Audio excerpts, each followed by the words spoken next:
अस्सलाम वालेकुम my respected teacher. कैसे हैं आप सब? आई होप सब खैरियत से होंगे।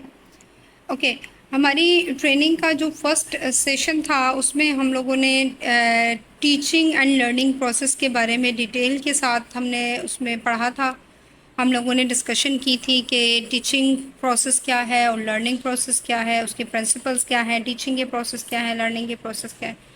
तो ये सब चीज़ें क्लियर होने के बाद हम आते हैं प्रैक्टिकल जो आपको करना पड़ता है क्लासरूम में जाकर।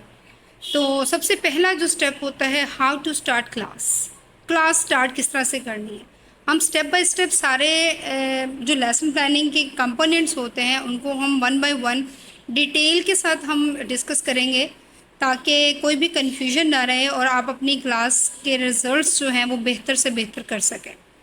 सो हाउ टू स्टार्ट क्लास, हम लोगों ने ट्रेनिंग में काफ़ी टीचर्स से ओपिनियन भी ली और उन्होंने हमें बताया कि वो किस तरह से क्लास स्टार्ट करते हैं। तो हम डिस्कस करते हैं कुछ एक्टिविटीज़।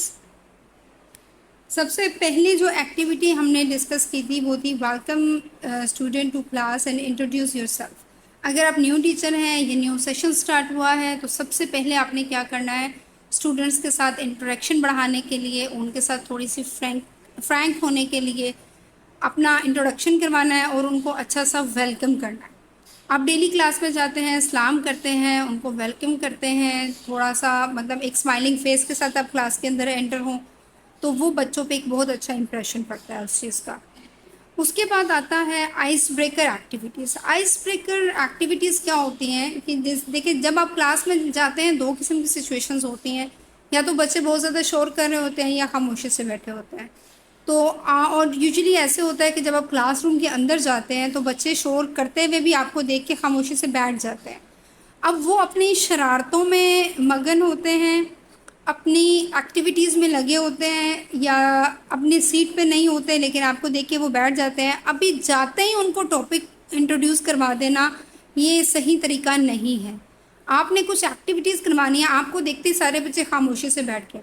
अब वो बिल्कुल आराम से बैठे हैं, लेकिन उनका माइंड जो है वो बिल्कुल भी आपकी तरफ नहीं है। अब आपने उनको कैसे लेकर आना है?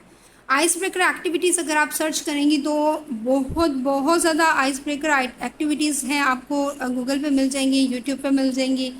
और आप लोगों को अगर याद हो तो हमने ट्रेनिंग सेशन के दौरान भी बहुत सी एक्टिविटीज़ की हैं, परफॉर्म भी की हैं। तो आप अपने टॉपिक के अकॉर्डिंग कोई भी एक्टिविटी उसमें यूज़ कर सकते हैं। जैसे हमने ट्रेनिंग सेशन में एक एक्टिविटी की थी कि हमने ग्रुपिंग की थी। ग्रुपिंग का मेथड मैंने आपको बताया था कि हम ग्रुपिंग किस तरह से कर सकते हैं। ग्रुपिंग करने के बाद मैंने आपको एक टास्क दिया था। टास्क आपका टॉपिक से रिलेटेड भी हो सकता है और थोड़ा सा होना चाहिए इस तरह का जो बच्चों के अंदर थोड़ा सा सोचने की सलाहियत को पैदा करे, कि बच्चों को गौर करना पड़े कि इसका आंसर क्या है। जैसे मैंने आपको मुख्तलिफ एक्टिविटीज़ दी कि अगर मैं फ़ातिमा जिन्ना होती तो मैं क्या करती, और अगर आप लोगों को किसी चीज़ के लिए वेट करना पड़े या आप क्लास में लेट जा रहे हैं तो आप बच्चों की ओपिनियन लें कि अगर आपको हम लेट हो गए हैं तो उस सूरत में हमें क्या करना चाहिए। तो इस तरह की जो बच्चों को सोचने पे मजबूर करें। तो वो जब आप इस तरह की उनको एक्टिविटीज़ देंगे तो बच्चे आपकी तरफ मतलब पूरी तरह से मुतवज्जा होंगे। ओके, और एक और बेहतरीन तरीका है इसका, स्टार्ट विद क्वेश्चंस। सवाल के साथ शुरू करें। सवाल इस तरह का हो जो बच्चों को अट्रैक्ट करे। आप कोई भी सवाल टॉपिक के अकॉर्डिंग कर सकते हैं एक दिन पहले, या आप जाके आप पूछ सकते हैं, बच्चों के व्यूज़ ले सकते हैं। कोई सोसाइटी में कोई इशू है, कोई फैमिली के हवाले से, कोई उनके इंटरेस्ट के हवाले से, कोई भी आप सवाल शुरू कर सकते हैं। सवाल जो होता है ना वो बहुत ज़्यादा इम्पोर्टेंट होता है, आपका सवालिया अंदाज़। ठीक है, उसके बाद है लीड अ ब्रीथिंग एक्सरसाइज। ये भी एक एक्टिविटी है, आप छोटे बच्चों को करवा सकते हैं। Let's fill our bellies like a big balloon.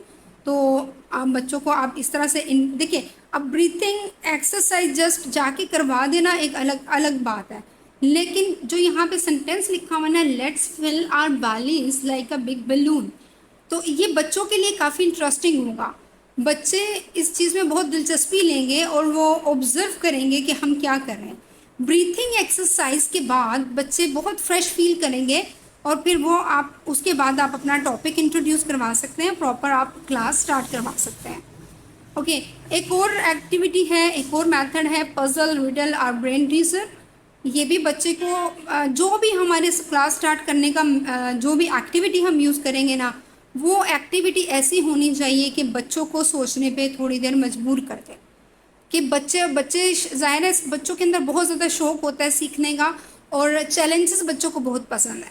तो कोई भी मैथ का है या कोई पहेली हो गई, ठीक है, कोई पज़ल हो गई, कोई भी इस तरह की चीज़ आप सेलेक्ट कर सकते हैं जिससे बच्चे थोड़ा सोचने पे मजबूर हो जाए। और देखिए अभी यहाँ पे एक एक्टिविटी मैंने सेलेक्ट की है, तो इस पे लिखा हुआ है 20 सेकेंड्स, यानी कि 20 सेकेंड्स में अब बड़े बच्चे तो कर सकते हैं इसको, ठीक है, 4-5 तक के बच्चे इसको आराम से कर सकते हैं।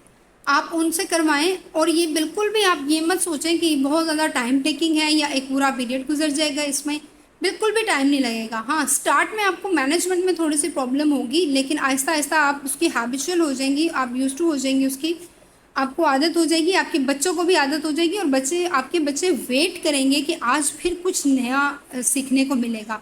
जब वो फ्रेश हो जाएंगे और उसके बाद आप उनको बुक की तरफ लेकर जाएंगे तो उससे बेहतर रिजल्ट्स मिलेंगे। स्टोरी टेलिंग, स्टोरी में क्या होता है, इमेजिनेशन होती है। सो इमेजिनेशन के अंदर ना बहुत पावर होती है, बहुत ताकत होती है इमेजिनेशन के थ्रू आप चांद पे जा पहुंचा देते हैं बच्चों को, इमेजिनेशन के थ्रू आप रेनबो पे जाके बैठाते हैं बच्चों को। तो वो जो इमेजिन कर लेते हैं ना, वो फिर उस पर उसको वो अपनी उनकी थिंकिंग उससे ना मज़ीद इम्प्रूव होती है कि अगर हम ऐसे होते, काश हम ऐसे होते, अगर हम ये होते तो वो जब बच्चे की थिंकिंग डेवलप होना शुरू हो जाएगी ना, तो बस आप सक्सेसफुल हो गए। तो आप एक छोटी सी कोई भी टॉपिक से रिलेटेड स्टोरी सर्च कर सकते हैं, वो जाके बच्चों को सुनाते हैं। एक और एक्टिविटी है share current news and event. General knowledge के तौर पे लाइक सोशल स्टडी का पीरियड है, या जनरल नॉलेज का पीरियड है, वाक़फ़े आमा का पीरियड है, या इसके अलावा भी उर्दू से रिलेटेड मैथमेटिक्स से किसी में भी आ सकती है ये, कि आप कोई भी करंट और शेयर मतलब करंट न्यूज़ कोई शेयर कर सकते हैं, कोई इवेंट शेयर कर सकते हैं कि पाकिस्तान के अंदर क्या हो रहा है, दुनिया के अंदर क्या हो रहा है, आपके सिटी के अंदर क्या हो रहा है, आपके प्रोविंस के अंदर क्या हो रहा है। तो ये जनरल नॉलेज भी हो जाएगा और बच्चे इसमें बहुत ज़्यादा इंटरेस्ट भी लेंगे। ओके, उसके बाद है राइटिंग प्रॉम्प्ट्स। राइटिंग प्रॉम्प्ट्स एक एक्टिविटी है। इसमें क्या है, आपको अगर स्क्रीन पे नज़र आ रहा हो तो सबसे नीचे एक येलो कलर का एक स्टिकी नोट है, उसके ऊपर लिखा हुआ है imagine you fail into a painting, create a story about what happens inside.